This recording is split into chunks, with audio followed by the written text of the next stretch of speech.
Song విన్నప్పుడు కూడా నేను కూడా షాక్ అయ్యాను అసలు. హ్మ్. అసలు ఈ సాంగ్ ఎట్లా పాడారు అని. అవునండి. అండ్ ఇంకా 'జట్టిలో' ప్లెజర్. సాంగ్ కూడా నాకు 'సిద్ది శ్రీరామ్' అవునా? గారితో ఓకే. పాడించిన సాంగ్ నాకు చాలా అవును. ఇష్టం దూరం అది. కరిగిన సాంగ్. యాహ్! హ్మ్. అవును. అవును. యెస్. కానీ యాహ్!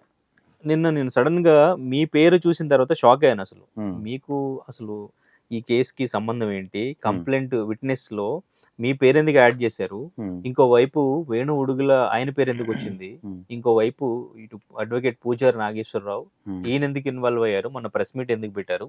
హ్మ్. మీ ముగ్గురు ఎప్పటినుంచో ఫ్రెండ్స్. మీ హ్మ్. ముగ్గురిది నేను ఫోటో చూసాను హ్మ్. ఇన్‌స్టాలో. హ్మ్. ఎప్పటినుంచో మీరంతా ఫ్రెండ్స్. హ్మ్.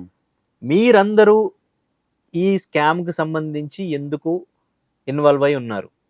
స్కామ్ ఇన్వాల్వ్‌మెంట్ లేదులే. స్కామ్‌లో కాదు. అదే ఈ పంచాయతీలో. యాస్ ఎ స్కామ్ అన్న విషయం నాకు తెలీదు. అంటే నా జీవితం అంతా నాదంతా మ్యూజిక్ అండి. నా ప్రపంచమే మ్యూజిక్. హ్మ్. నేను ఎంటెక్ చేశా. ఇన్ఫోసిస్‌లో జాబ్ చేసి అన్నీ చాలా చాలా సౌకర్యాలన్నీ వదిలేసుకొని నాకిష్టమైన రంగంలోకి నేనొచ్చి నాది ఏదో నేను చేస్తున్నా.